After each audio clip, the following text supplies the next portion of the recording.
So I want to introduce my care team, the many emergency responders that helped me out on Friday after I slept.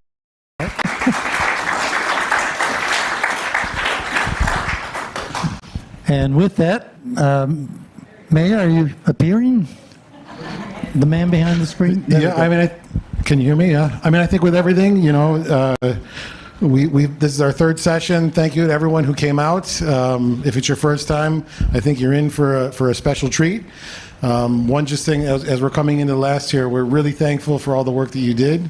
We've got a long road ahead. There's a lot of decisions that we're going to need to continue to make, but we really are coming very close to having a plan of how we can improve our community's safety, walkability, bikeability, which was our goal all along. So we're happy to Dan and Connor and thank them for coming out.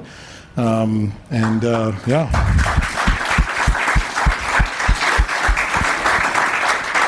And you have an opportunity to hear me every second week here in this room, so we'll pass it over to Dan.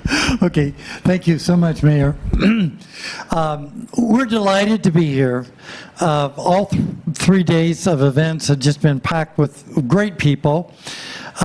We know that the quest to become walkable, livable, a healthier community is an act of love, and it's a long term. What we've been able to do is to meet with many of you, find out what's working, what's not working, and as I indicated on Monday, you're a community that many people would love to become. You probably know that.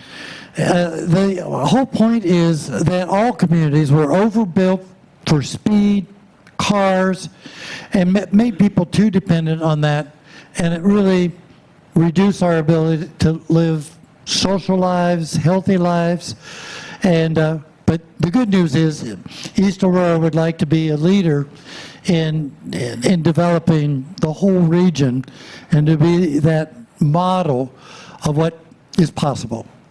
So we're going to do a presentation. Connor, do you want to say a few words as I work my way back to the... I can grab it for you. Okay. It's right here.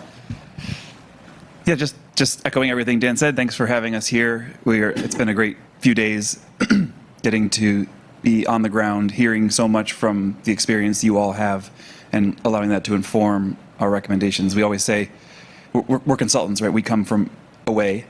We don't know the place. We'll never know the place as well as you all do, so we really rely on that. And thank you to everyone who gave, some of you 3 of your evenings in a row, probably with kids and other obligations and things you need to be doing. So thank you for being here and all the help you've given us. How many were here Monday night? Oh my gosh. Anybody who wasn't? Okay. Well, then you're in for a treat. First of all, you're with really good company. And we're going to see some of the ideas that we implanted to test out with you now further along. Okay? So let's start with why cities exist. Any one person tell us why cities exist. Why do cities exist anywhere in the world throughout all of human history?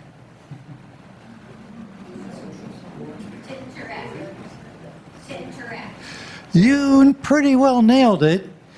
Cities are our invention to maximize exchange of our goods, our culture, friendship, knowledge, ideas, and to minimize travel. And you think about all the great cities of the world that have been built, they minimize how much time and distance you travel, right?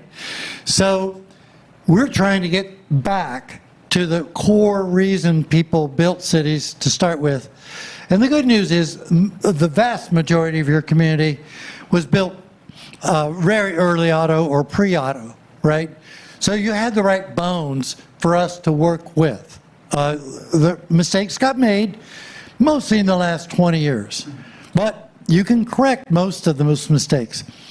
I also, with all of my audience, like to find out, are you on board with these principles or concepts? That you're looking for active transportation and health for everyone, not just some, but everyone, Build sustainable, resilient, vibrant urban places so that if a big storm comes, you survive. Make active transportation the easy, natural choice. So walking, bicycling, any way of getting around. And to follow the principles of what makes towns work for people. And we've gotten away from that. Stop squandering the resources for future generations by building things that really aren't needed in the future, but look to build the things that are important. And then finally, develop a sense of urgency. You know, and the older we get, I'm now 82, I want to do as much good as I can, everywhere I can. So I'm thinking that that's exactly what you as villagers care about as well. And we're looking at all ages and all abilities, and transit, walking, and bicycling. And if you have a picture in mind of what you want, but also a picture in mind of things you don't want, right? Having to walk your dog with a car, using an escalator to get to a fitness center. So why this study and this time, right now? The important thing is we were able to get out and photograph your children at the parades, at people walking up and down. One of the highest levels of walking I've ever seen is what I saw in the last 4 days. It's just amazing how many people. It seems like you had to have a baby carriage or a dog, but it seems like everybody's got a baby carriage or a dog, right?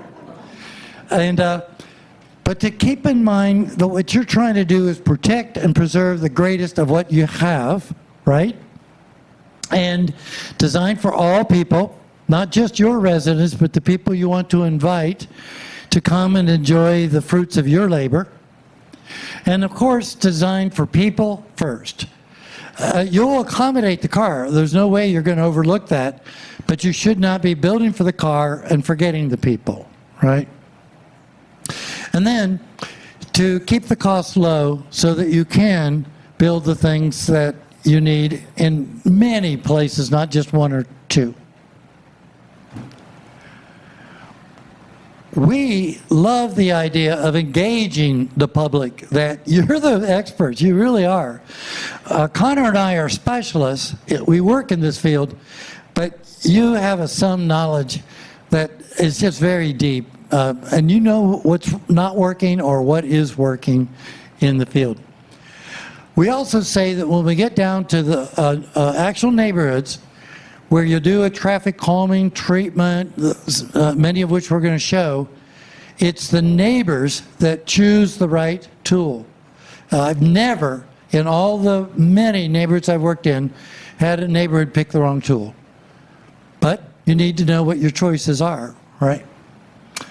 Health, a wonderful thing about health. By the way, that's my grandson, Jack, in pushing the stroller. He's now 21 years old in college. So that was taken a while ago. Here's the really good news. Only 20% of how long we live and how healthy we are is our genes. The other 80% is in our control. How well we socialize, the number of friends we have, whether we have a purpose in life, how active we are, if we eat the right foods, will determine the other 80%. So this is good news.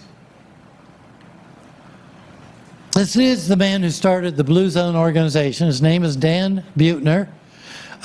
Turns out, I'm told, I inspired Dan. I led an expedition from Alaska to Argentina. And when Dan got old enough, he put together one. Took us 3 years, took him less than 1 year to ride 18,600 miles. So he's pretty amazing. So his was the first town he chose to work in. It's called Albert Lea. And the street that you see going out into the distance had multiple lanes, four lanes, and the Minnesota DOT was going to resurface it, and they just wanted to lay the asphalt and go. But because this community was organized, they said, no, you won't. You need to make this a safer road.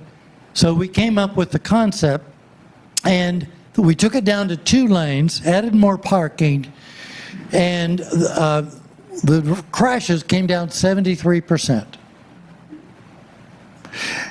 The cool thing is that Minnesota DOT finally realized this was a pretty good idea, so they're now selling that idea to many other communities in the same region. I think you can do the same thing. I really do. The people we could track, those who had health care that we could monitor, the government employees, their health care costs dropped 49% because of their improved lifestyles. So the social life matters. Does everybody see the little blip of happiness? Do you see it? It happened in the 60s. Nobody knows why. But this is what the 60s looked like. And the same park today looks like this. Everybody uses the park. People go there to socialize. You know, you say, I'll meet you on our front porch of our town, in this case, New York City. Nobody questions where that front porch is. It's behind the library. It's, what's the name of the park? Bryant Park. Yeah. And this is all they had to do. They brought down the height of the walls so people could see in and people could see out, so people could be watched over. And they also put in chairs that were movable, so people could arrange them any way they wanted. And today, it truly is one of the most remarkable front porches of the entire nation, right? In this small town of Durango, Colorado, this particular shop owner realized he didn't need parking out front. He needed a place. And by doing that, he became incredibly successful. Everywhere that people get rid of the asphalt and put a beautiful place out in front becomes successful. People will find a place to park. And at any rate, it's also important to remind people to have fun, right? It's your town, it's your place. So I like to start with streets. I show the comparison of a 4-lane road and then a 5-lane road. I lived in Missoula, Montana, the lower picture. But the upper picture, because it's so beautiful, so attractive, even though it's 4 lanes, the speed is about 12 miles an hour. People in the outer lane are just looking for a place to park because they see the people, they feel the beauty, and that's what I feel your Main Street can become. Lower speed and a place where people just come to enjoy, all right? We're delighted that we have had wonderful events that attracted all kinds of folks. So many of you recognize yourselves in that. See? Yeah. And we put you to work. You came up with great ideas, which we were able to record. And we continued on for 2 days. Many different events that we were able to put together. And including meeting with your wonderful newspaper writer, Rick. Rick, are you here? Is he here tonight? He and I are debriefing over breakfast tomorrow. Okay. We haven't inserted the slides yet, but we will in the final report. Sorry about that. What we saw, many things that are really working. You've got a really good sidewalk system, but then you've got places where there's no sidewalk, right? But people very excited to get out and to be active. Right? Okay, so the big concept we're going to introduce tonight is how to calm the traffic, where it's not tearing through your community, right, or your neighborhood street. And this is why there are going to be some repeat slides because they're so important. If you were to be hit by a car at 20 miles an hour, 15% of you won't make it, but the other 85% will. And those are pretty decent odds, right? But you just go up 10 miles per hour, and most of your streets are posted for 30. If you get hit at that speed, it's a coin toss as to whether or not you'll be alive, right? But if you get hit at 40, the chances are that you won't make it. Did that go back? Go back. Yeah, 40. Only 15% of you will survive at that speed. It's all about the kinetic factors, right? It's pure physics. And a lot of people cannot make it at 40 miles per hour. So I want to explain a little bit about what tools work and what tools get overused and really don't work.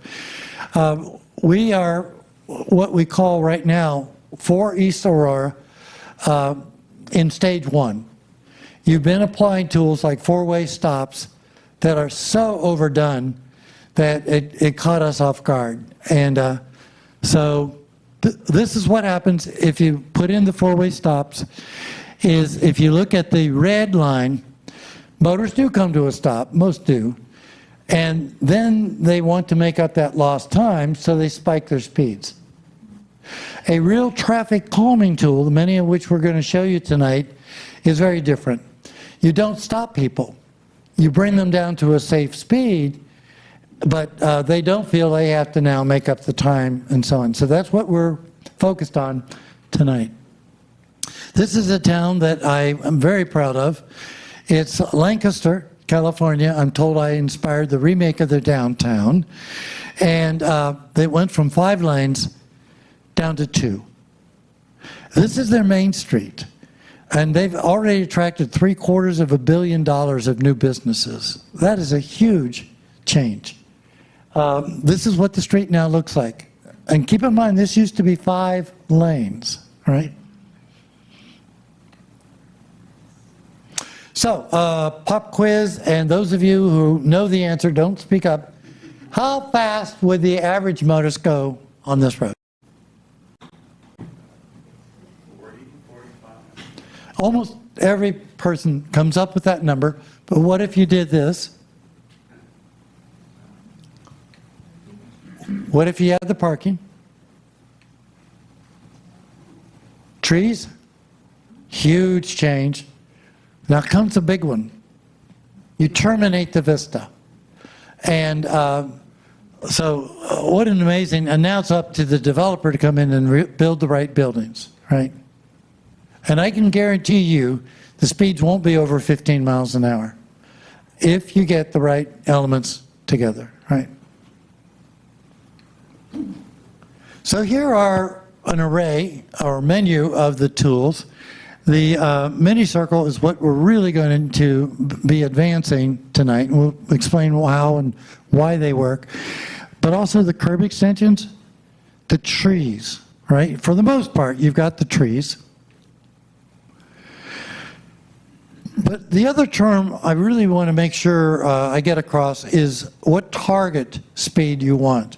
What is the speed you want on Main Street or any street? And once you decide as a community that you're comfortable with this speed, then you design for that. So we haven't been doing it that way. This is a new term invented in the last 20 years. So I'm sorry, this is redundant, but I think it's so important to understand the kinetics of being in a crash. Sorry. Okay, how fast would you be driving on this street?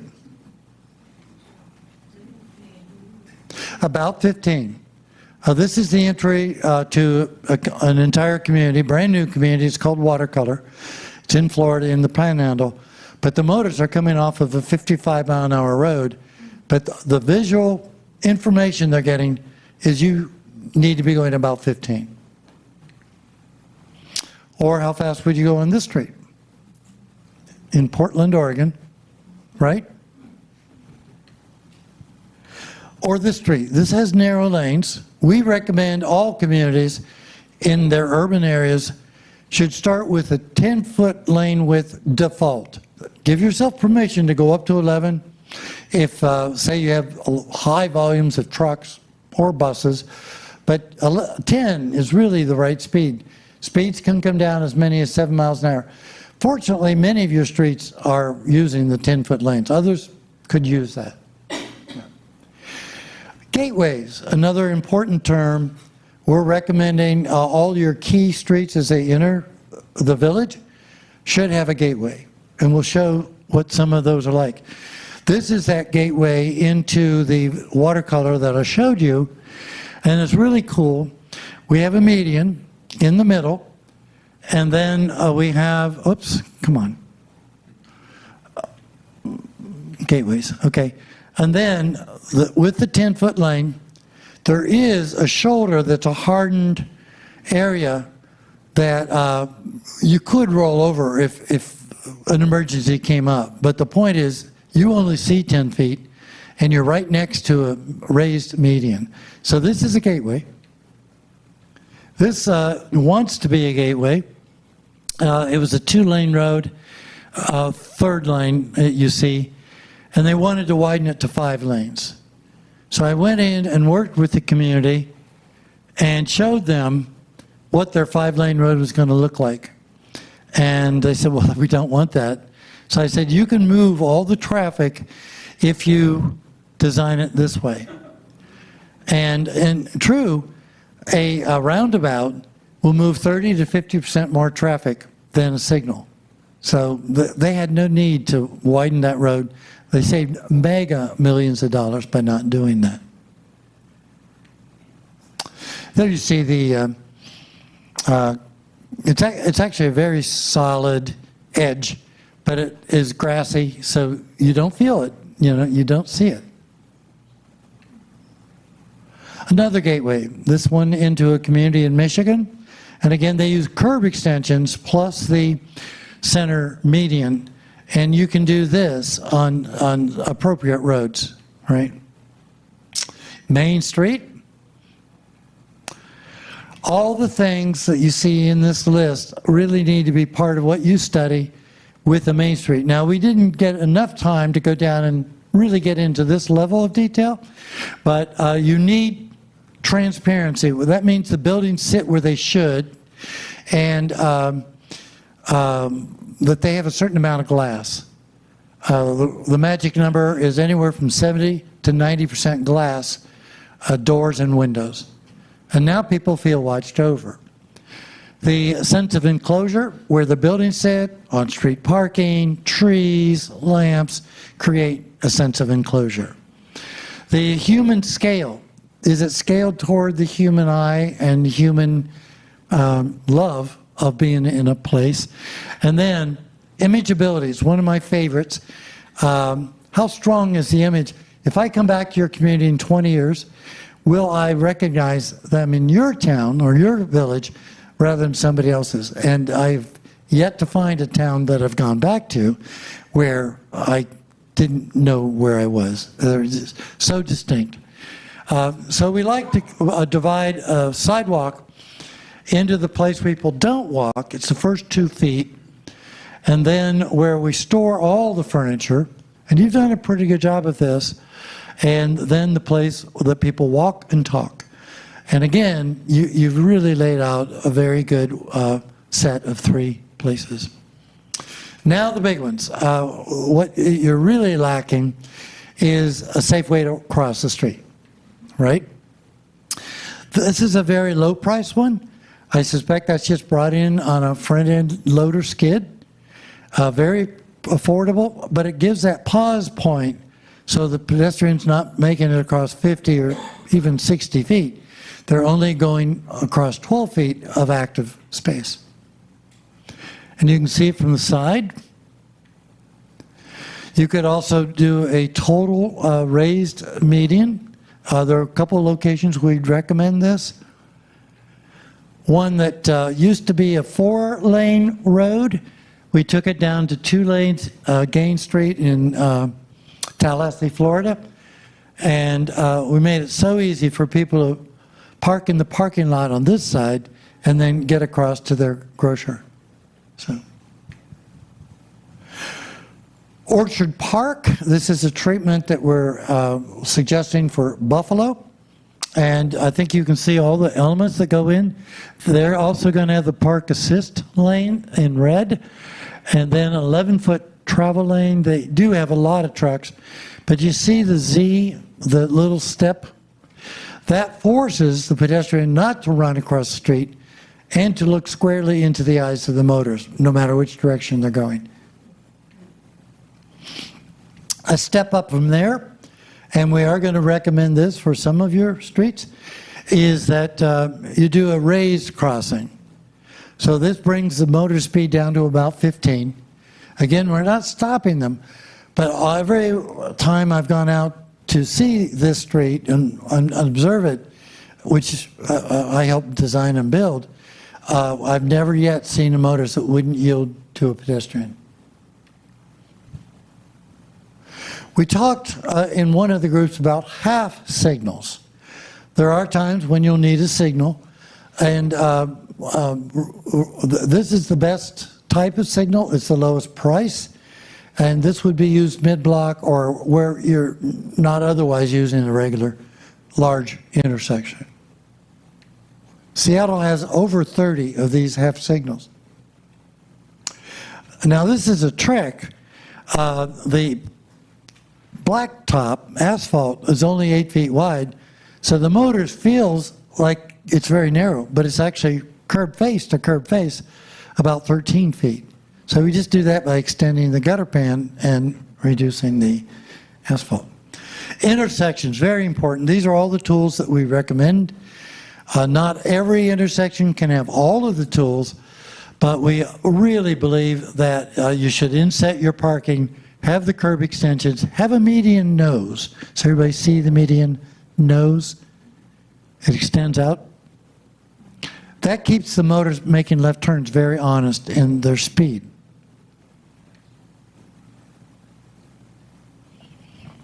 And maybe one that Connor built. I don't know if this is one. Have you just done work in Utah? No, this is not. Okay.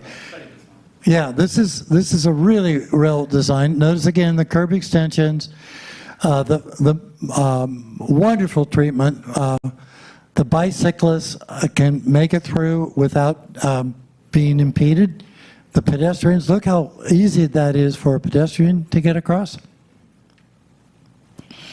In Davis, California, notice the tight corner radii, and you've got some that just aren't that good, but very well marked, very well lit.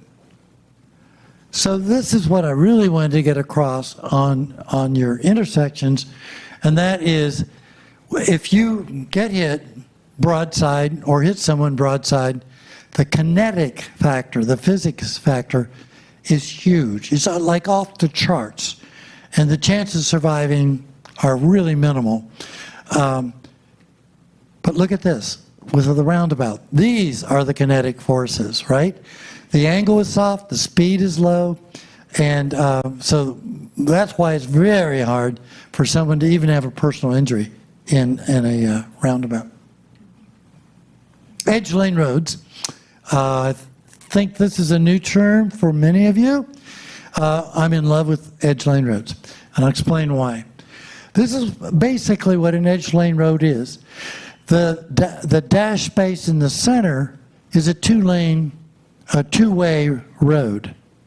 So the person walking or bicycling has their own space, and then when there's a motorist coming the other direction, if there isn't a bicyclist in that space, then the motorists obviously move over so they can pass one another safely. I love this one. It's in Victoria, British Columbia. They added the bike lanes, and it makes it safer for parking and unparking.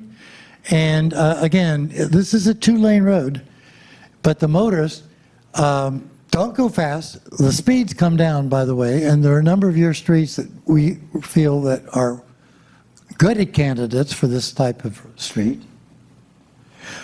This one just outside of the village, just touching the town, but it is in the town.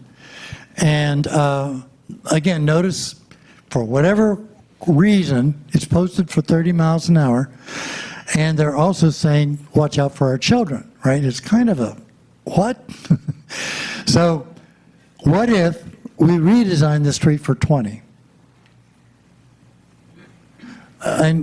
So I went out and sat there and recorded. Most motorists already are using the center of the road, right? They don't want to be on the edge. And so typically, and if there isn't a motorist coming the other way, they're using the center of the road. So they're already doing it, right? In my town, we're now up to 7 edge lane roads. I have a town, we're only 10,000 population, we're up to 7. And our lanes are 9 feet wide or 10 feet wide. That's all the wider they need to be. Again, the biggest car is 6 feet wide, and even the biggest truck is 8.5 feet wide, right? So this is one of ours in Port Townsend. All of our streets that are edge lane roads are now marked at 20.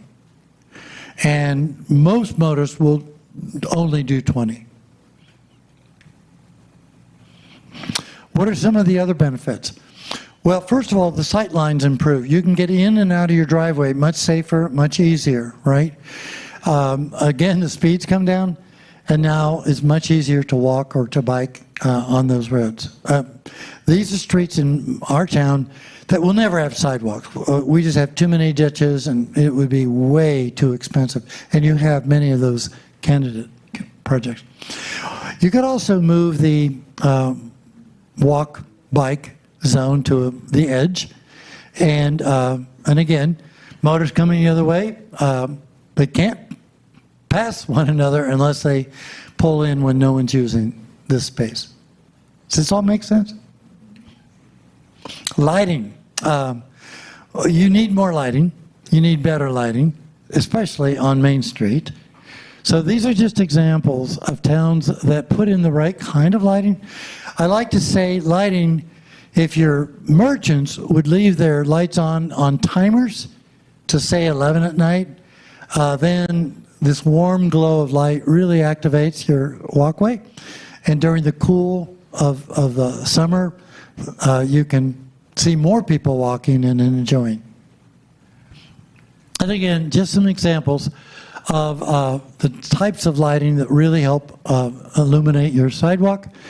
You have the lamps, and you have overheads, and you have buildings that contribute, including on some streets, you can use more of a European style treatment, right? And by the way, this is a little town called Cul-de-sac. It has no paving. For 1,100 people, there's not an ounce of paving, and it's 16 degrees cooler than anywhere else in Tempe. It's how they arrange the buildings, and no paving whatsoever inside. Oh, they have mostly brick or some type of paver, or grass. Yeah. Okay, now we get to the big tools, the neighborhood mini circles. Again, we introduced this language, but here's what they look like. They can be very affordable. This one probably cost $25,000, and that's cheap when it comes to traffic engineering, right? And it works beautifully. You basically just circulate around. All movements are yield, all. You could have them domed. This one I found in London. There will be a few that you'll prefer domed as opposed to raised, but this is just an example. Or you could really, say on an important street, use an actual fountain or some really great marker. Now roundabouts, you've got one already, right? And so when you see the plan in a minute, you'll see why we're recommending gateways of roundabouts. This is my first roundabout. It's the first one built in Florida when I was still with the Florida DOT. we were getting one fatal crash every 6 months. So I recommended the roundabout, and here's the intersection. Here's the finished design, and I went back to talk to the chief of police about 12 years later. He said, Dan, we haven't even had a recorded crash. I also introduced roundabouts to the state of Washington. They're now up to 400. Steve is the engineer that took responsibility for this. They used to have a 1 mile queue in 3 of the quadrants when all the schools were released, every day. And since the roundabout went in, the greatest number of cars anyone has ever seen is 6. So, again, roundabouts will move more traffic. The one we built in Hamburg, I think we're up to 5 now in Hamburg. This is just one example. This one's at a school on, is this Buffalo or is this, which street is this? Is it Main Street? Okay. And this is where we invented the park assist lane, which you very fortunately were able to also adapt. We can also have a roundabout be nearly flat. It's slightly domed, and we need to do that if we don't have enough real estate to put in a full raised island. This is again in Austin, or not Austin, it's in Colorado, however. Very attractive. We took the 4 lanes down to 3, and now the fire service can go right over them to make speed. Right? Short medians, this will be really quick. It's another tool we can apply to neighborhood streets. And again, it terminates the vista and forces whatever speed, deflection speed the engineer wants, say 15 or 18. Festival streets, which we'll just start with this. Just keep this image in mind. In a minute, Connor is going to walk you through. Parking, very big issue in every community we've ever worked in. And so we'd like to consider some new tools back in angled parking. It's the safest way to park, and it uses up less street space. This is an 8-foot lane next to the parking lane. And you couldn't do that with back out. You could only do that with back in, right? So this could work on a number of your streets. If you really need the parking, we can add more parking with this concept. We can stagger parking. Many of your streets that need the parking could create a little mini park in the middle and make that switch. Or it could rotate every other block, right? This one in Seattle. And you can do it with parallel. This is a fun one for me. It's in Colorado. You can probably see this had been a 4-lane road. By the time we got there, they'd already knocked it down to 2-lane. And they were asking, can you get it down to even less space, add more parking? And so we worked out the concept for that. And we gave them 2 options. You've seen this before, but I wanted to show it with the parking. And a little diverter. The diverter, again, can be done in association with the parking, where you switch it from one side to the other. Bulb outs and curb extensions. Especially now with people buying bigger front-end vehicles, it's hiding a young student who's trying to cross the road. So in Orchard Park, we're recommending that they put in the curb extensions. You call them bulb outs, I think, here more commonly, but most places do call them curb extensions, but they are bump outs. And essentially, they greatly improve an intersection or a mid-block crossing. You can see the dimension before and then after. And the great benefit is a pedestrian can go out to where they can be seen and where they can see the traffic. We did work in Raleigh where we took a 4 and 5 lane road down to 2 lanes. This road has to move 24,000 cars. Your biggest road only has to move 10. So they really had been the most dangerous street in the entire state, and now they're considered for its capacity, per capita, the safest street in the entire state of North Carolina. Quick fixes. We're nearing the end, folks. But our recommendation is in the future, put in some model projects, pilot projects. And this is one I'm in love with. We went in and built this over a weekend. And the students, young students, built this with adult guidance, and they were able to put all this in for the weekend. We brought fire apparatus through and so on. And as a result of their work, they were able to raise a $12 million grant to build their yellow brick road. Isn't that amazing? Seattle is doing some really cool things. They have what they call a pavement to parks program. We'd recommend this, and you're going to see the design out at your Fisher. And you'll see it. I'm going to turn it over to Connor. But what they do is they put it in for a year with temporary materials, and then they go back to the neighborhood, and then if the neighborhood wants it, they turn it into a permanent park. Pavement to parks, right? We do recommend that whenever you can, get rid of the double yellow line. Typically that speeds up traffic. Motorists realize I've got all this space, I'm going to use it, and I'm going to go faster. But if you leave out the double yellow, and you can do this on quite a number of your streets, then the speeds come down. So that's cheap. Saves you money even. Oh, sorry, Connor. So this is an example. You take out the double yellow. You do put in edge stripes, and it feels more constraining. And if this solves your problem, then great. You can walk away and start working on the next project.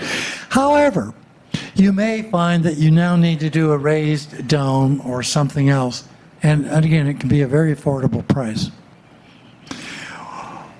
Many reasons why I don't like double yellow lines. A lot of motorists feel like they have to stay on their side, and they come too close to people who are parking or unparking or riding a bike, right? You can bolden your edge lines. In Boise, Idaho, they're using double paint so that it's a much bolder, and they've seen decreases in speed. We've seen this. Want to show it to you. Priority locations, I'm going to turn it over to Connor so you can hear a different voice. Awesome. Thank you, Dan. So I'm sure you're eager to hear where we think all of these ideas might fit in East Aurora. And before we get into the details, it's important to say when we talk about complete streets, we recognize that not every street needs to be everything for everyone, for every user. And so we want to think about the network of streets you have. So we've mapped out here some ideas about how we could apply these theories onto your street network. So the first, as Dan said, the most important thing is getting those speeds down to that 20 mile per hour preferred speed. And it's going to be really important on the streets that are carrying a lot of the traffic. So that's Main Street, of course, Oakwood, and Girard. So those streets we've highlighted for 20 mile per hour and the mini circles. So we're taking out some of those all-way stops or two-way stops and replacing them with the mini circles that get that more consistent travel speed as opposed to the spikes that Dan showed earlier.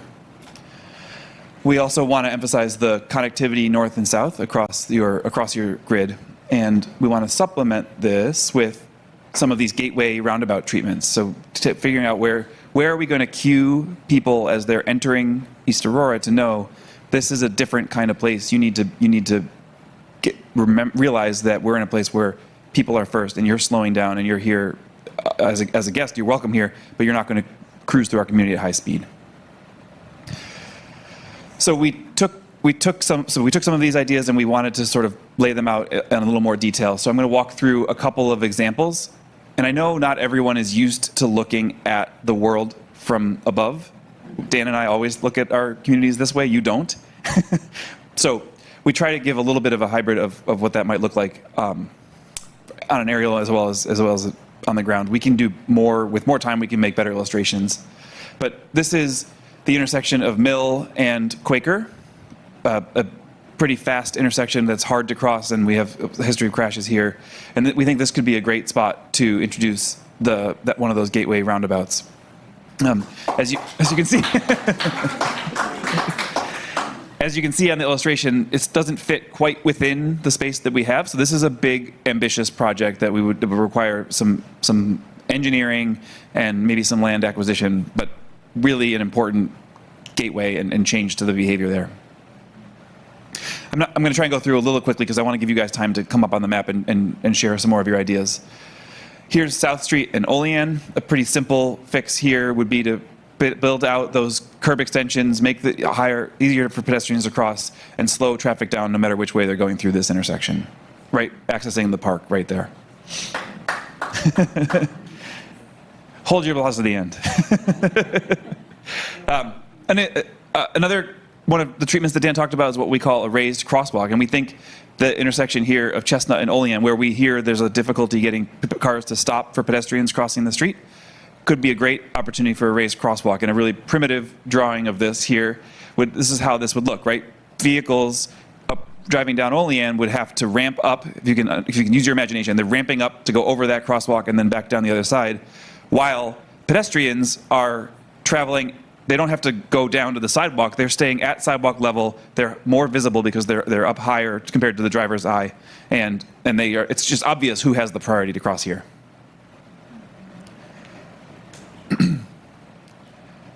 Here's Hamburg Street and Mill Road. I think another emphasis where we could have a gateway treatment. Looking at the intersection of Quaker Road and Gray Street, another challenging crossing location, high speeds.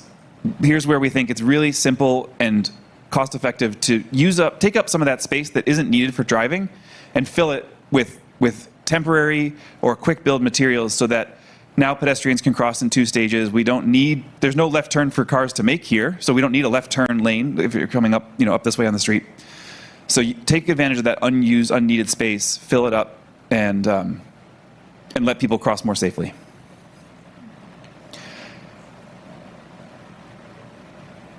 Thinking about the edge lane road idea, there's many streets where we think this could be an appropriate treatment, but an example here on Chestnut Hill Road. And so, it's just that simple addition of that edge striping would just change the way people interact with the street. Okay, so last night, if you were here, we talked about this intersection, and I shared that the crossings of the Fisher-Price entrance are challenging and longer than they need to be. They were designed without thought about the walker. They were just designed about moving trucks in and out. And it's a common thing done by developers. And so the village has to really be assertive in getting that changed. So the example I walked through last night was this is a 65-foot crossing across the Fisher-Price driveway, 38-foot crossing across Girard. And by simply breaking that up into separate crossings across Girard and narrowing down that opening, we can really reduce by a dramatic amount how much exposure there is for people walking across the street and how fast those interactions will occur with the drivers. But we can take this a step farther and think about the complicated intersection just to the east of here, right? So we're still at the same location. That's the Fisher-Price driveway on the left. We've got the intersection with Church Street and Riley Street and Girard to the right. And this is an example where we have way too much pavement, and that invites people to go too fast. It exposes people trying to cross the street. And so without affecting how traffic needs to use the street, we can significantly, starting with do that same crossing treatment to get those safely across the street here. And then we can significantly reduce the amount of space that is available for driving and regulate those movements better. So now people that are turning onto and off of Riley Street have a dedicated point where that happens. Same with the intersection of Church and Girard. Dramatically simplify the intersection for everyone. Now drivers know where they're supposed to go. It's easier to find a gap to turn onto Girard and turn off. And then accordingly, the pedestrian crossings are so much smaller. And then maybe over time, this becomes a place where we invest in trees. It becomes a green space and who knows what you could use that space. The farmer's market occurs right here in a parking lot. Wouldn't it be nice if it could occur in a park? So this is a early drawing, of course, that we have to get engineered, but and this can be done with that quick build idea. And so I said earlier, you're not all used to looking at the world from above. So in a short time today, we tried to illustrate what that might look like from the ground, right? So if you're standing at the corner of Riley and Girard facing away from Fisher Price, this is the illustration how that would look. And so it's just a normal street, right? We've just taken up that extra unneeded space so that it works like any other street intersection in town.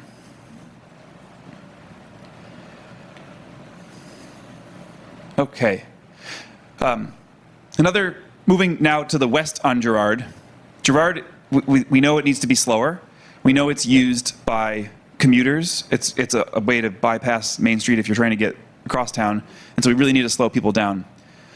We also know that there's a need for people to get around town on bike a little bit more safely. But maybe Main Street isn't the best place for that to happen. So we need to think about some parallel streets where biking can be prioritized.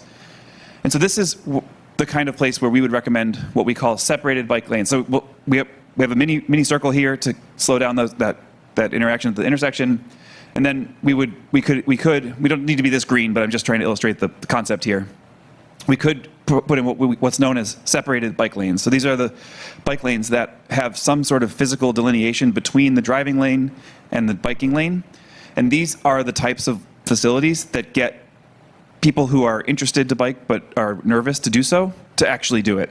This is the kind of lane that you would let your 10-year-old kid go bike on. This is the kind of lane that people who don't want to put on all their gear and put on their helmets and go for a 20-mile-per-hour ride would just use because it's more convenient. And so Girard is a place where maybe we might think about that kind of thing happening. Yes, it takes away on-street parking. There's compromises you can make. Lots of houses, if not every house, has a driveway here. Lots of times people park on the street because it's just simpler and more convenient. So when you see a street with on-street parking, that doesn't mean that's the only choice they had. It means I didn't want to pull into my driveway and have to back out onto the street because it's hard to back out onto Girard because people are driving too fast. So could be a real opportunity to move the needle for people on multimodal transportation. And this is what one of those bike lanes looks like in practice. So this is the cheapest and simplest way you can do it. It's just these occasional flex posts. In fact, all it takes is that very little investment to keep drivers from driving in the bike lane and to keep them from parking in the bike lane and to make people feel safer while they're riding on their bikes. We can go a step up from this, but we can start from here, see how it's working, and then invest more later.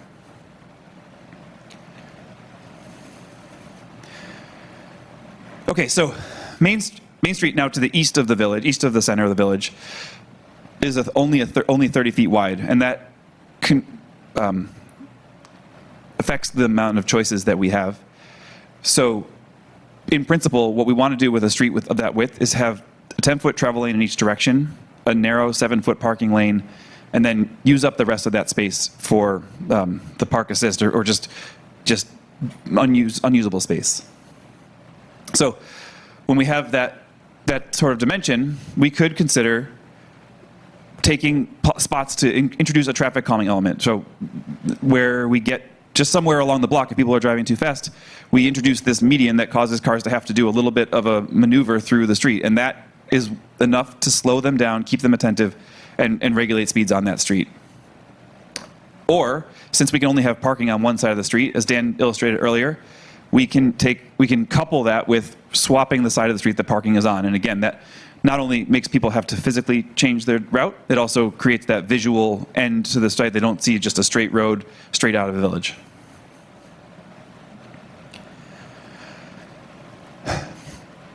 On the walk just now, Dan gave a lot of great talking points about signalized intersections. There's so much missed opportunity for walkability and bikeability in the way we design our signals.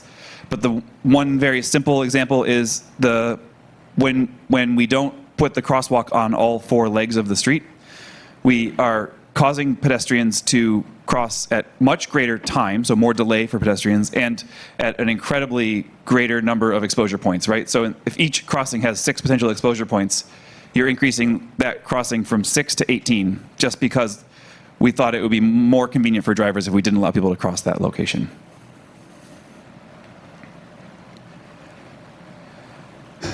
And then coming back again, this is now thinking about Main Street more in the village, that this center space that is hashed out with yellow is a real missed opportunity. And we know it's a state-owned roadway, but that creates a sense of a wide space. It creates long-distance people to cross, and there's a real need to use up some of that space for something maybe green, for adding in a planted buffer, a planted median, that thereby making that pedestrian crossing safer, giving people a sense that you're in a place, slowing everyone down.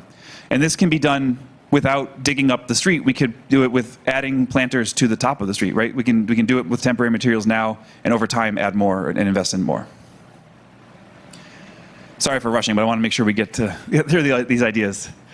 All right, Elm Street. This is the one we chatted about outside just now. So Elm Street is a really special kind of street. It's unique. It has character, unlike a lot of other communities that have, and it's, I think, poised to move even more in that direction. There's a lot of demand to come to the businesses on Elm Street, the various attractive and interesting businesses, and we hear that there's a lot of demand for parking. The business owners would like more parking because the business owners only know people driving to their business, right? So one idea that we're exploring is creating a one-way couplet with Payne and Elm, which would remove the need to provide space for driving in both directions, and you could reallocate that space for more parking. So reverse angle parking, like Dan showed earlier, increases the number of parking spaces on a street by up to 50% without widening the street at all. Or we could talk about a festival street idea. And so this is an example from Ventura, California, where they recently closed down their main street to traffic. So you can see it used to be a street with their center line, but they changed the way that it used, recognizing this is a place people want to be, and this is where we should create more opportunities for people to come out. And by making it a place that people want to be, more people want to be there. It sort of begets more activity and more investment, and then that's more customers for the businesses. Businesses get more money per person that walks past their street than they get per person that drives past their shop, than they get per person that drives past their shop. So we want to get more people out and walking. And to the comments above, that's how we build change and start to change the culture. In preparing this presentation, I remembered that I wanted to take a video of this street to show you how it worked, and I'm going to show you the video, but I need to warn you that my kids wanted to remind me that we were on vacation during this during this trip. So just a lovely place where everyone. And then there's my son, and if you had a sharp eye, you'll notice that he's wearing a Sabres hat. Yeah. Growing up in Boston, he wears the Sabre clothes to school almost every day. Okay, so where are we? Main Street again, thinking about getting these crossings. We hear a lot, there's not enough people yielding to the crossing. Crossing Main Street is critical for everyone to get through their day. So let's take an opportunity to give people two stages across that intersection.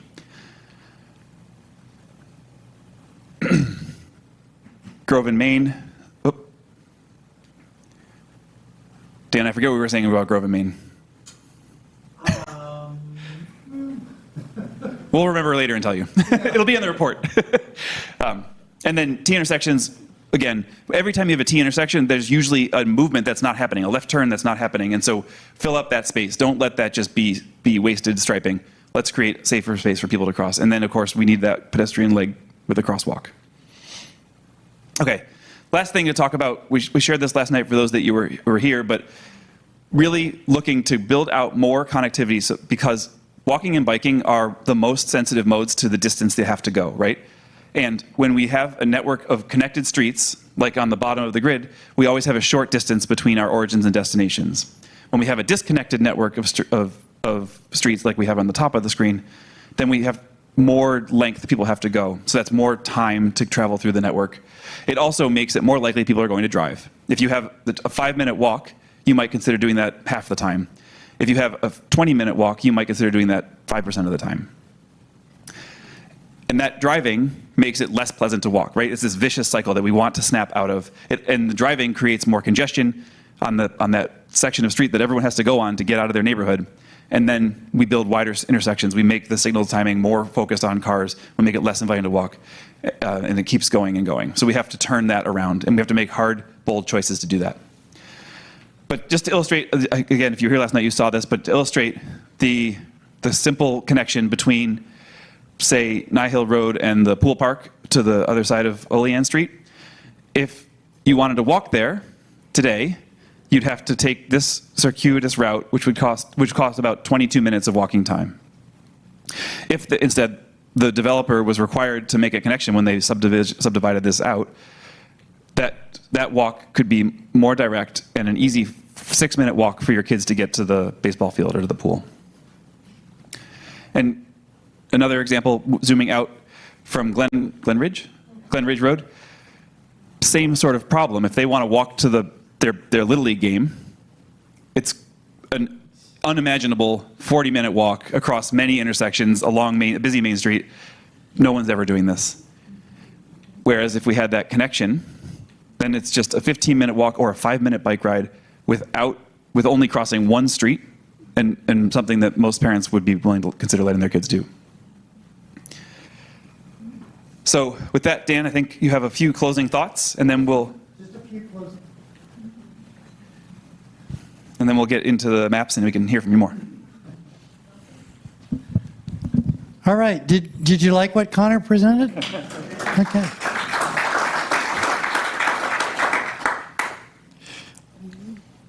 Just a couple of things. All towns I've worked in, 100%, have made mistakes. This is a mistake. You used to have a wonderful historic building that helped create the enclosure. We noticed the mistake is on the other side of the street. So I wanted to come up with how do you now start the recovery process? And it's just one act of love after another.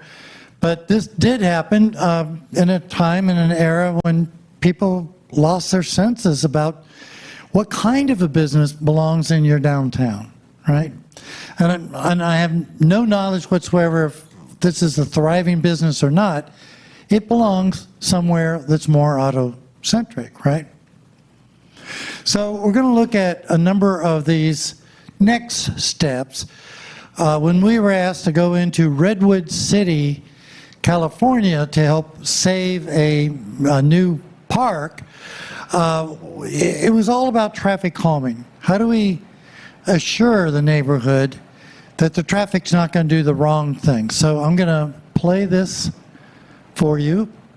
I don't know if there's going to be sound or not, but here you see how, for a mini-circle, a neighborhood mini-circle, the biggest apparatus would handle this.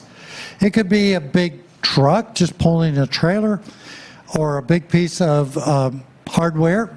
But the point is that we always design every intersection for every type of vehicle. It just, in this case, you see the solution was for us to make sure we had the right size circle and that it would do the work that we need to do, but allow other vehicles to get through.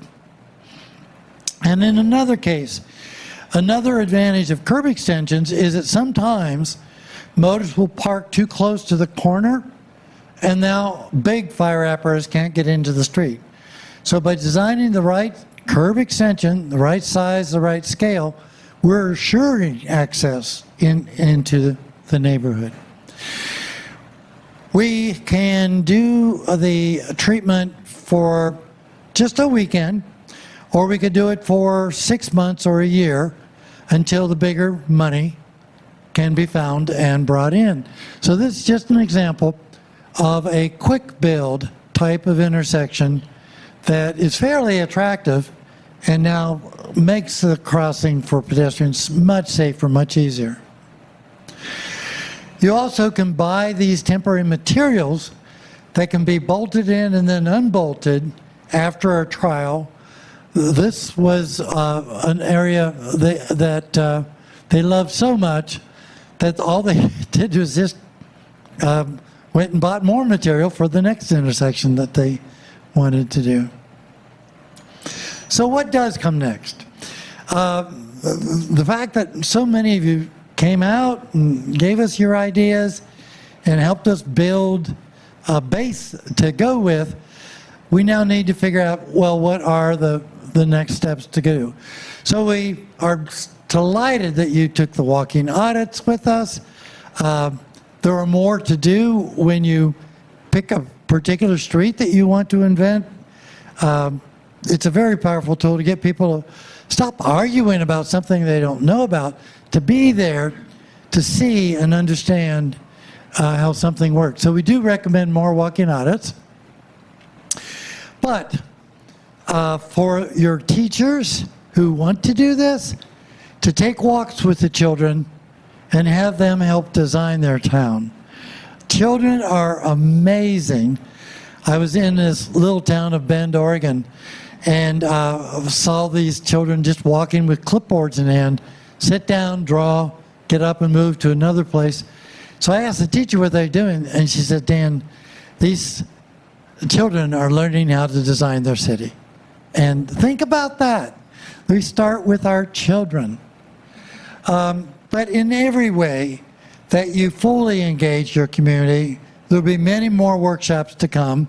This was only meant to be a kind of a cafeteria of choices.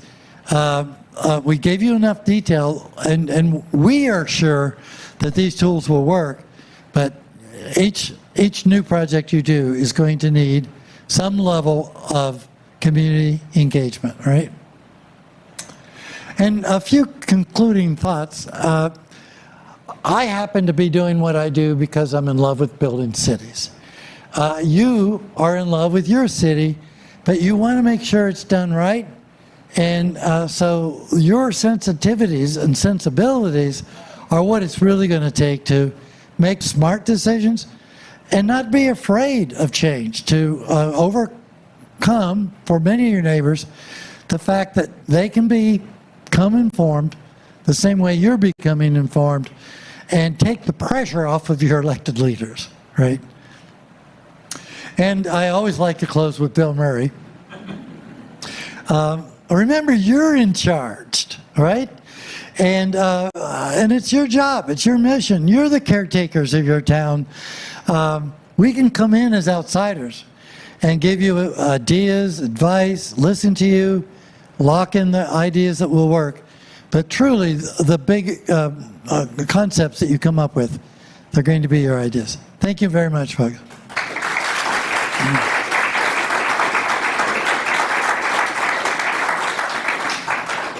I'd love it if Connor and I can sit here and answer any questions you might have and pass the baton around. Can we do that?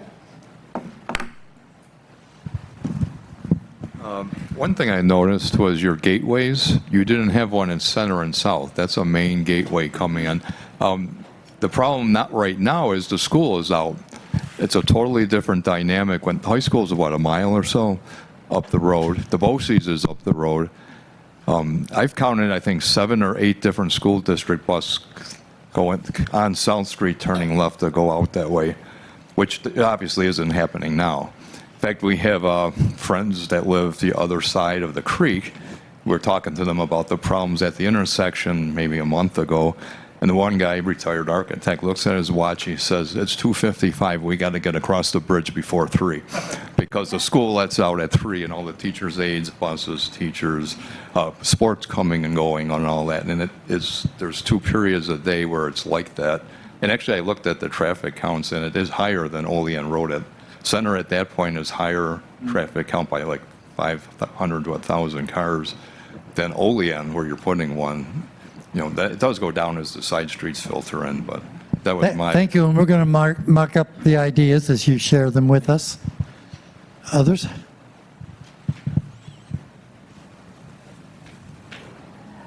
I just noticed that some of the really creative things really rely on color, right, as a signal. I'm wondering in the communities that have harsh winters, does that hold up? The color? Yeah, well, yes, they always apply the right type of materials for doing things. Do you have some That's right. Yeah, examples? there's certain materials that we've learned will hold up to winter, and certain that won't. The ones that will hold up are more expensive, but we know how to use. And over the long term, it's going to be cheaper to use those better materials.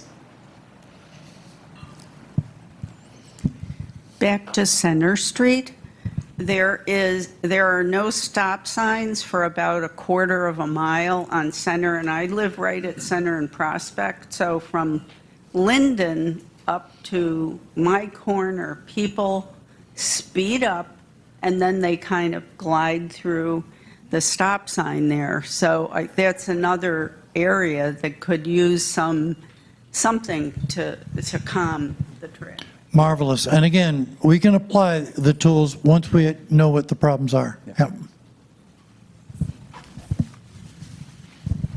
Thank you so far. This is really cool. But my comment is in regards to biking. So we have a bike bus that we bike over 100 kids to school once a week. And we struggle to find, on the quieter days, rainier days, less kids, good biking pathways for them. Or when the bike bus is not running, there really is no option to get, say, from the east side of town to Parkdale Elementary over on the west side of town. So that's just a general comment. I don't know what the solution is, but No, there's, that's you know, helpful. keeping kids off the sidewalk I know is also important. So just a comment to consider. Right. Thank you.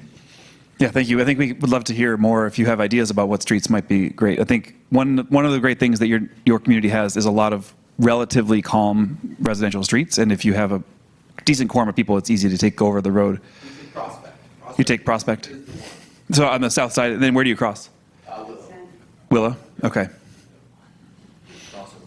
So how is Prospect for? Prospect is relatively pretty good. Okay. Cars figure out, oh, I shouldn't take this route today. Okay. Yeah. Right. I shouldn't do this, but If there's not enough of you, it's harder. yeah. Yeah. Exactly. Got it. Others? I would like to take a plea for bikers that are not as goal, to go to school, but just anybody that needs to go to a store. Because if you, like you said, you don't dress up for biking, but it is transportation, then it needs to be a logic way of a bike path network. And I liked what you did with the sample that you gave, on either side, but maybe there could be, and I missed the sign of this is a bike path. Yes. Is that not required, or is that because I did not see that in your pictures? It's not required to have a sign, but it can help. Okay, that is, in Europe, they have the thing indicating it is a blue sign. Yeah. Yeah. We would put the stripe, the pavement marking that shows the bike symbol to make it, that's what would regulate it, but a sign can help in the winter when it's covered up. Yeah. Good. Okay.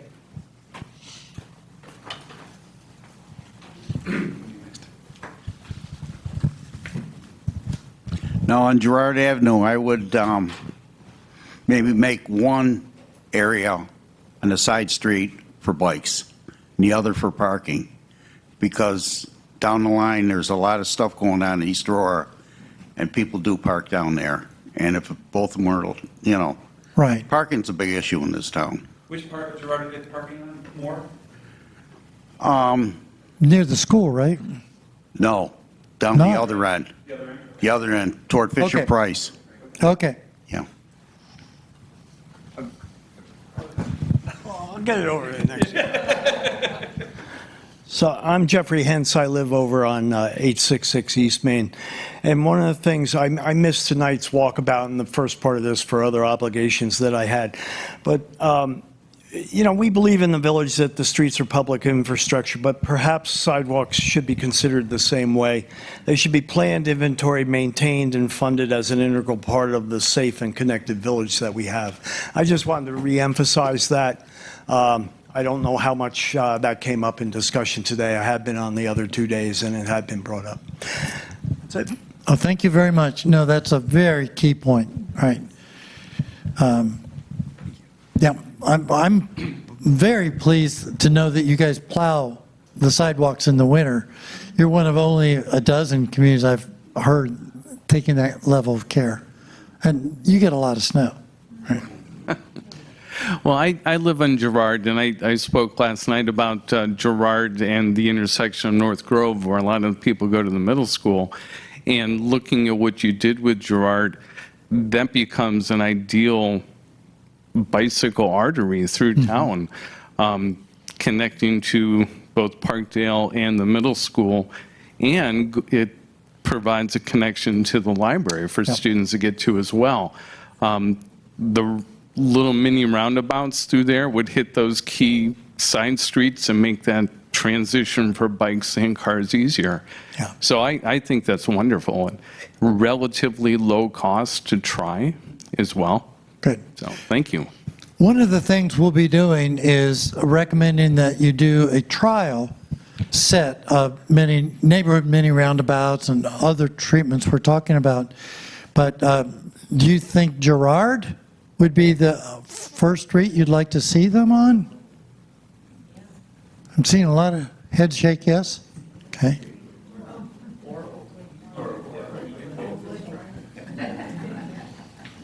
Well, I think the difference is especially that section of Girard from Maple to Fisher Price and beyond, there's nothing at all to slow down traffic. And I think it's probably wider than Oakwood, although I don't know that for sure.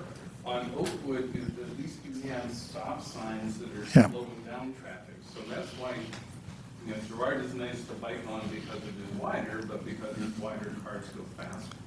That makes perfect sense. Yeah. Yeah, so I was here last night, and obviously one of the big things that was brought up last night was what I like to call the Wild West, the end of town where we play Frogger, and I know you had mentioned potentially putting in 2 raised Correct. crosswalks there in between the 2 that are really far apart from businesses.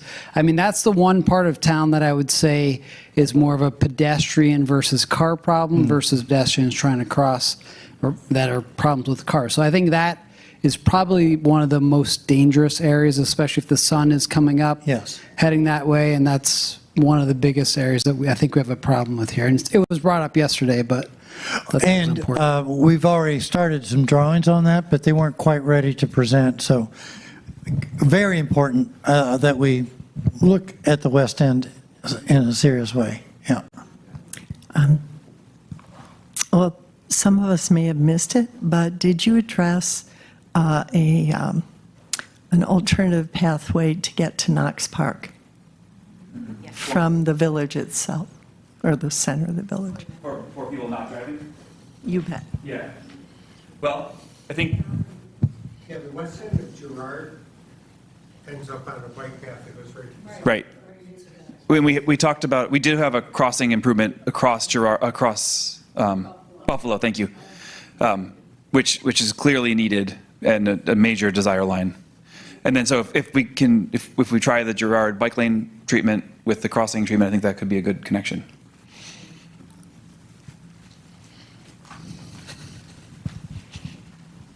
Hi, Randy West, 134 Buffalo Road. You showed a really nice improvement out by Sammy's Car Wash to put in a roundabout out there where Gray Street comes into Route 28 or Hamburg or whatever it is. But you did note that that's a multi-year project because it's going to require land acquisition and what have you. The village board on Monday night approved, I think, started the ball rolling officially for the development of the 118-unit senior housing development on the other side of 28. So that's going to happen.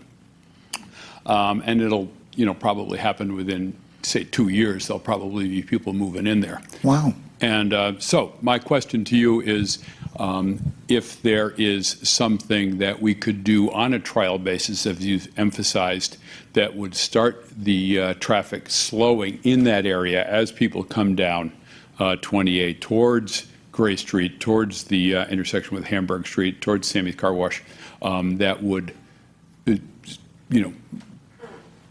train the traffic and the drivers in the area to expect that this is an area where there are going to be a lot more people trying to cross. There is a lot more residents on either side of the street now. So I would think that, it would be great if we could do something quick that might not be, perfect, but at least it would be a start in the proper direction. Wonderful. Yes, we certainly can do that. And that would be a next project, obviously. But that area really, because of the decisions being made, is one that you need to act on right away. Yeah.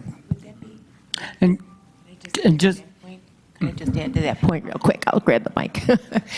Could we do a gateway there because the traffic comes in Yes. so fast Yes, by the post office and into town? exactly. No, you really do need that. And, Yeah. and maybe that whole gateway idea, or maybe just a roundabout, whatever, but just slightly further down from that, right where Jewett Homewood comes into 20A, and Gypsy Lane too, that's a pretty popular bike route, actually. And it's very difficult to cross there. So, yeah. Yeah. It's Steve Lazekis, and I really like the gateway ideas, the west and the east end. However, a lot of the roads we're discussing tonight are county or state roads. I'm on the village board as well. So what we did do is request a study from New York State Transportation on that very west end cluster that we have there. And they came back with not many accidents. So, because we wanted a roundabout study for that, and they did conduct it, and it wasn't. So my question is, how do you gain leverage with the state and gain approval for things, even if it's a great idea, great ideas.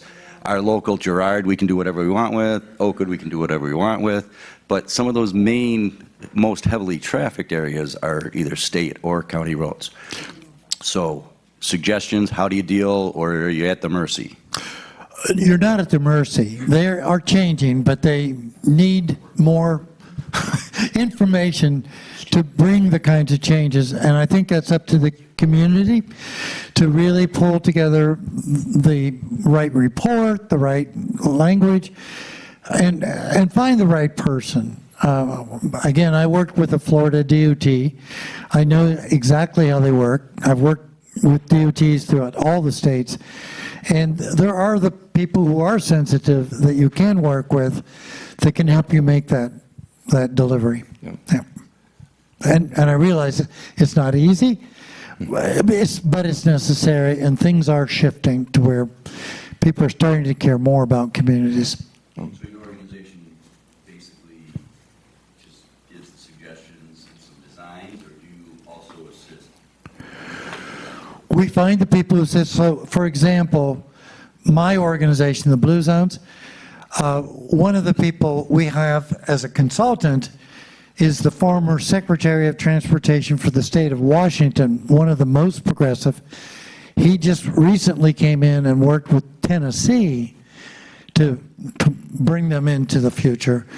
He can do that in New York as well. He's got the experience, the savvy. He's a top engineer, a top planner in his field. So the right people can be brought in to the messaging.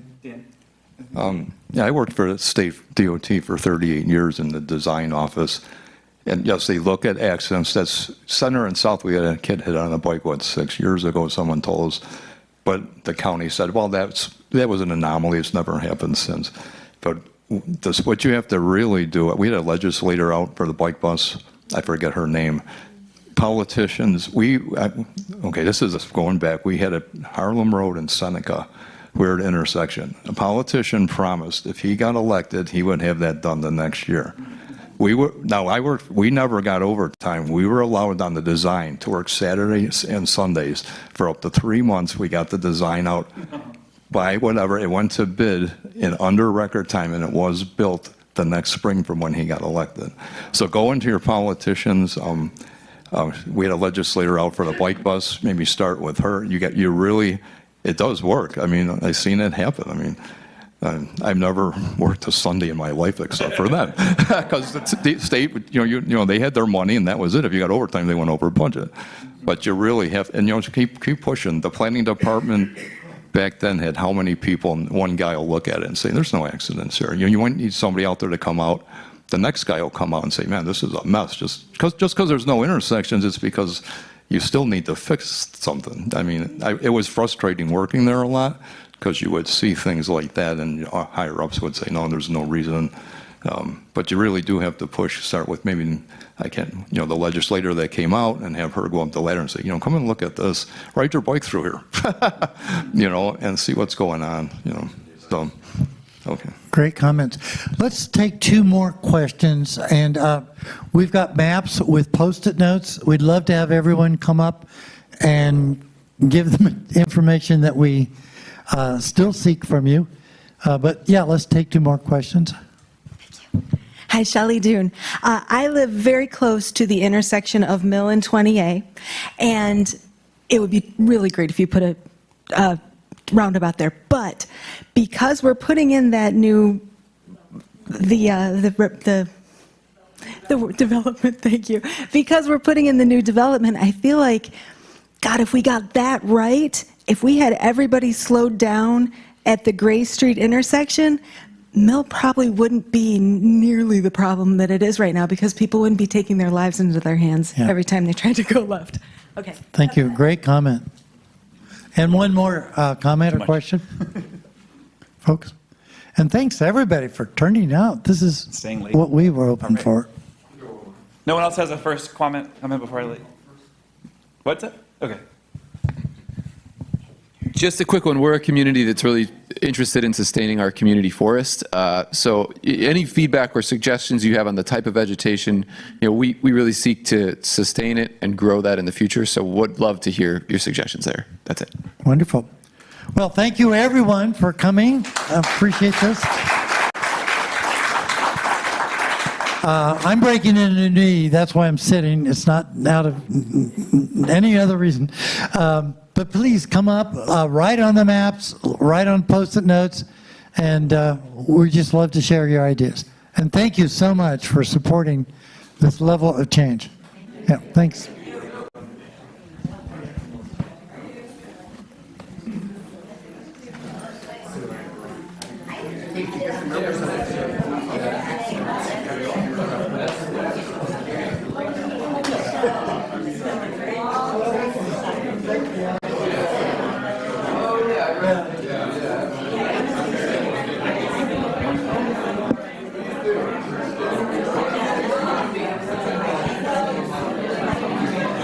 Thank you, great job. Thank you.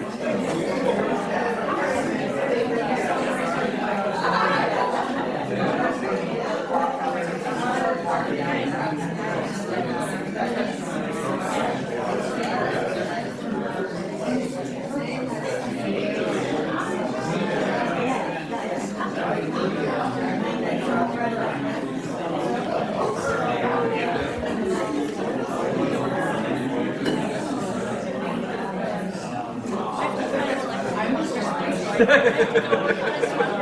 do that. That's important. Please do that. Oh, Nancy, thank you.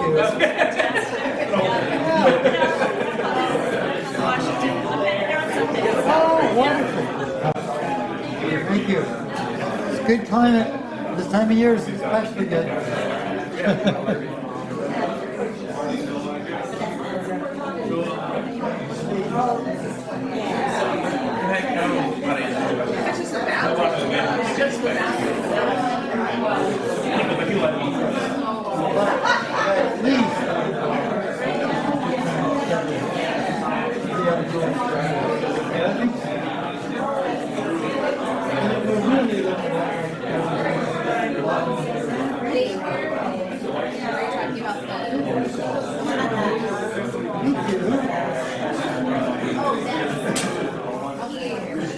Yeah, they talked about that on Monday.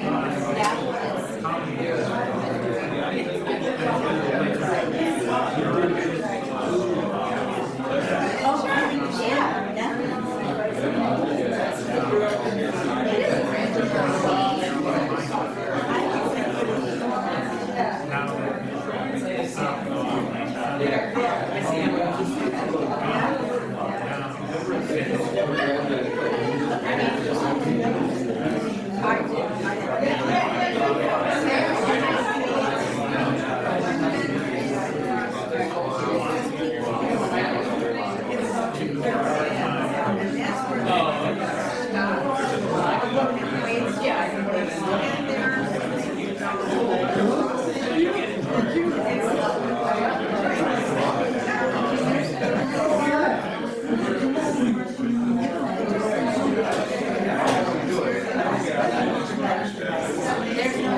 But it didn't make any sense for us to go because they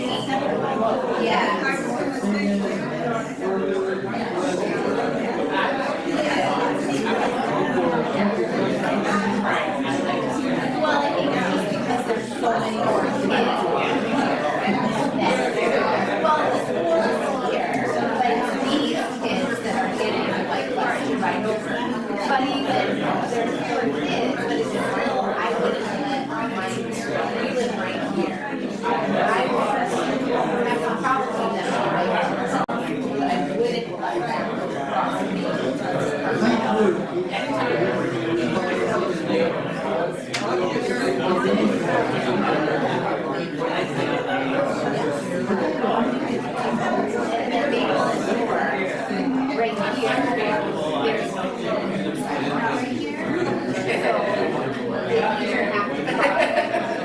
There's right here. But there's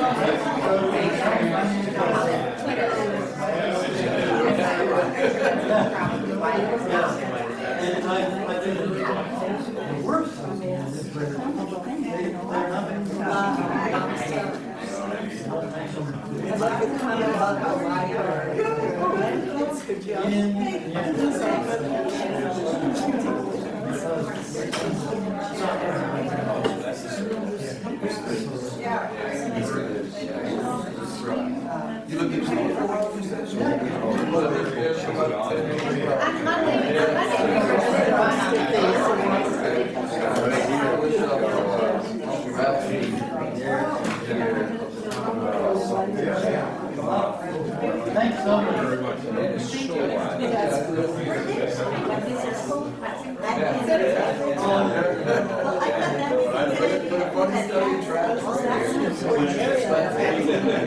I know.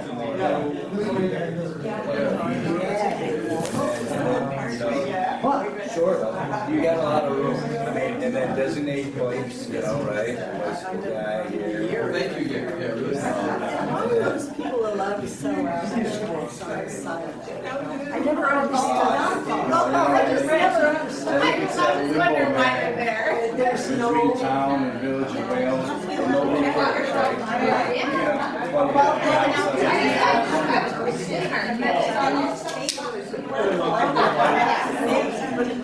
I like your idea of the bike because I was thinking I would like to go over to the market, but I wouldn't dare ride my bike.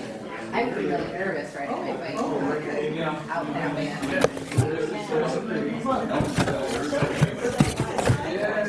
Got a very, very small one. Yeah, it's nothing. Yeah. So I never had my turn.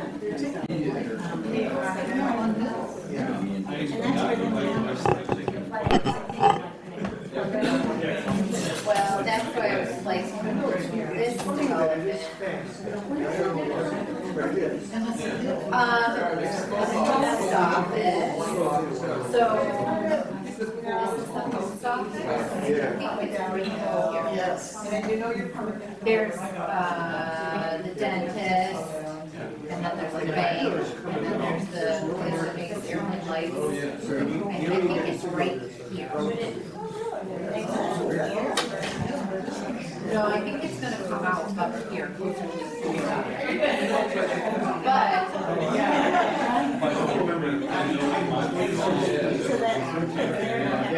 Well, It was, I don't know if it, how it got passed, but at one point they were talking about it being like a 55+. Can you remind me what was said last year? They publicize that for sure. So they're probably not gonna be a whole lot. That was one of the stipulations. It's open to anybody. Multiple cars, you got the 16-year-old with a car, you got, a college kid coming, 25 and up, your kids come visit, or maybe you do have a college kid, that you're almost two-bedroom. So you're really, it's not real traffic, it's more retiree. Yeah, so when they split a car, have an average car and a half instead of 2 cars, right? So that reduces the amount of cars. And it also, it wasn't a big thing, but one of the stipulations I wanted to throw on there, and I think they did. So people are parking mandatory. Especially, I'm told they won't park around the corners. Oh, to like, So they. That's one thing. that's interesting idea. They could So that would minimize the traffic. Okay, so we're talking about So you can pool people better, and, Yeah. you're dropping 5 people out instead of getting in their own car. Yeah. And I don't think they did have a chance.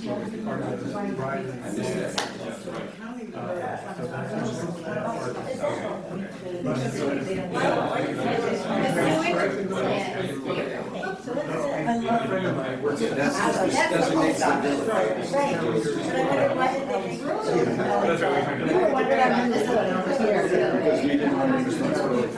I do too. I'm very confident. It just takes. Well, no, that's where that, That's the trick. Oh, no, here's, also, I'm talking about. We did meet with them. This is where the apartments are, right here. And she shared that they had talked, I heard the same thing. This is where that development's gonna be. And this is mill. Oh, there's mill. There's this little side. Yeah, that's, Sometimes I think wood. When they were apartments, now they're not. I here, they want to pass to We were wondering like, why is this not? And it's like so bottom. This. And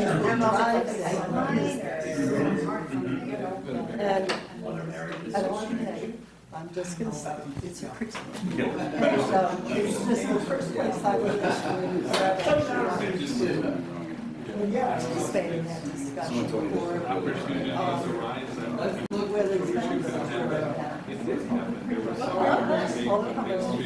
So it doesn't really know what goes on. Here's the, So I will take you to. this is, Because it's past all. It is the so best. this is where you come Dan, in. thank you for coming in. Oh, my pleasure.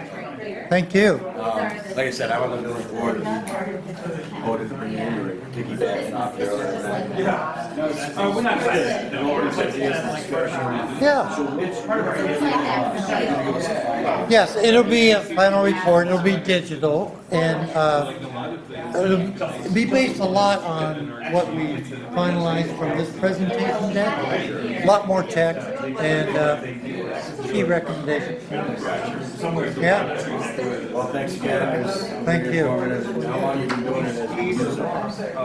16 years.